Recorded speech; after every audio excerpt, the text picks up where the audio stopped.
පළාත් සභා ක්‍රියාත්මක නොවන පසුබිම තුළ පළාත් පරිපාලන හා සංවර්ධන ක්‍රියාවලිය ක්‍රමවත්ව පවත්වාගෙන යාම මෙන්ම පළාත් සභාවේ වියදම් කළමනාකරණය පිළිබඳ වගකීම ආණ්ඩුකාරවරුන් වෙත පවරා තිබෙනවා.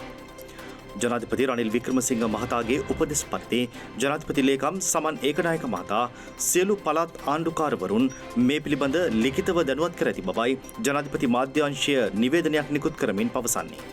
තම පළාතේ සංවර්ධන ප්‍රමුඛතා හඳුනා ගැනීමේදී මෙන්ම සංවර්ධන ව්‍යාපෘති ක්‍රියාත්මක කිරීමේදී ආණ්ඩුකාරවරුන් පළාතේ සියලුම පාර්ලිමේන්තු මන්ත්‍රීවරුන් හා ජනාධිපති කාර්යාලය සමග මනා සම්බන්ධීකරණයක් පවත්වා ගත යුතු බවද පළාත් ආණ්ඩුකාරවරුන්ට යොමු කළ ලිපියෙන් දන්වා තිබෙනවා. ඒ අනුව අවම වශයෙන් දෙසතියකට වරක් තම පළාතේ පාර්ලිමේන්තු මන්ත්‍රීවරුන් සමග සාකච්ඡාවක් පවත්වා පළාත් සභාව හරහා ක්‍රියාත්මක කරනු ලබන සංවර්ධන කටයුතු පිළිබඳ නිරන්තර කතිකාවක් පවත්වා ගැනීමට කටයුතු කරන ලෙසත් එම ලිපියෙන් දැනුම් දී තිබෙනවා. මෙම අසීරු කාලවකවානුව තුළ ජාතික ඉලක්ක සපුරා ගැනීම සඳහා ආණ්ඩුකාරවරුන් දක්වන දායකත්වය පිළිබඳ රනිල් වික්‍රමසිංහ මහතා අවධානයෙන් පසුවන බවද ජනාධිපති ලේකම්වරයාගේ ලිපියේ වැඩිදුරටත් සඳහන් වන බවයි ජනාධිපති මාධ්‍යාංශය පවසන්නේ.